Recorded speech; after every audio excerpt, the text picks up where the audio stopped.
All right, let's talk about crème brûlée.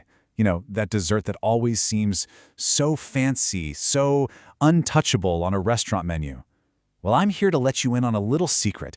It's shockingly simple. Seriously, we're going to completely demystify this thing right now. And that's it.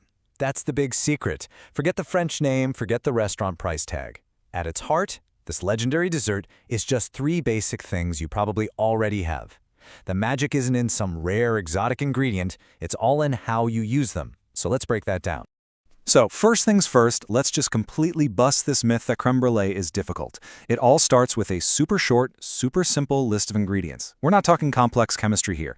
Let's take a look at your toolkit. Okay, so here are the key players. Heavy cream. This one is absolutely non-negotiable. You need that 35% fat to get that incredible silky texture. And here's a crucial tip. Make sure your egg yolks are at room temperature. Cold yolks just don't emulsify as well and you could end up with a grainy custard. Nobody wants that.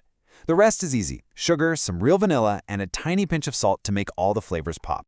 So you're probably thinking, if the ingredients are so basic, where's the catch? Well, it all comes down to technique.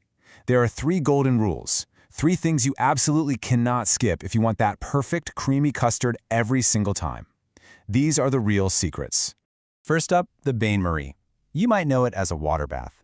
Think of this as your insurance policy for the custard. See, placing your ramekins in hot water creates this gentle, steamy environment in the oven. It cooks everything slowly and evenly.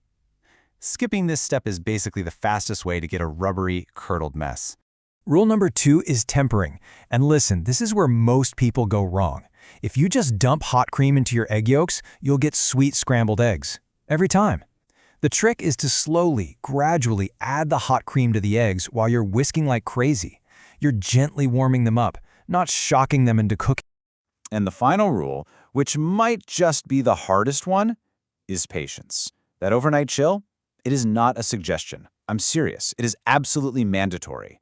I know it's tempting to dig in, but that custard needs at least 6 hours in the fridge to fully set and develop that dense, unbelievably silky texture we're all after.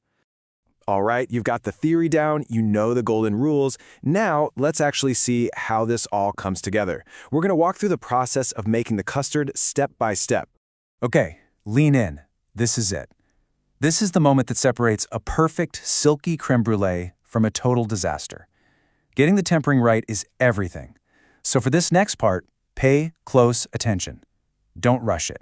Let's walk through this. First, you're going to whisk your egg yolks and sugar together until they're nice and pale.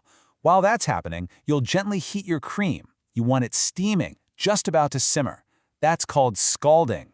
Then comes the main event. You slowly whisk that hot cream into your egg mixture. Once it's all one happy family, you pour it into your ramekins, pop them into their water bath, and let them bake nice and slow. Now, how do you know when it's done? This is so important. You are not looking for it to be totally firm. The goal is for the edges to be set, but the center should still have a very distinct wobble to it, kind of like Jell-O.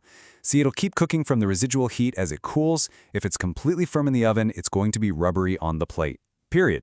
Okay, the hard part is over. Your custards are baked perfectly, they've had their long chill in the fridge. Now for the fun part, the grand finale, the part everyone is waiting for. It is time to create that iconic, shatteringly crisp sugar crust. This is pure culinary theater, and you're the star. So this brings up the big question, right? Do you really need one of those kitchen torches to get the job done? Well, it's the classic way, but you do have another option. Let's break it down.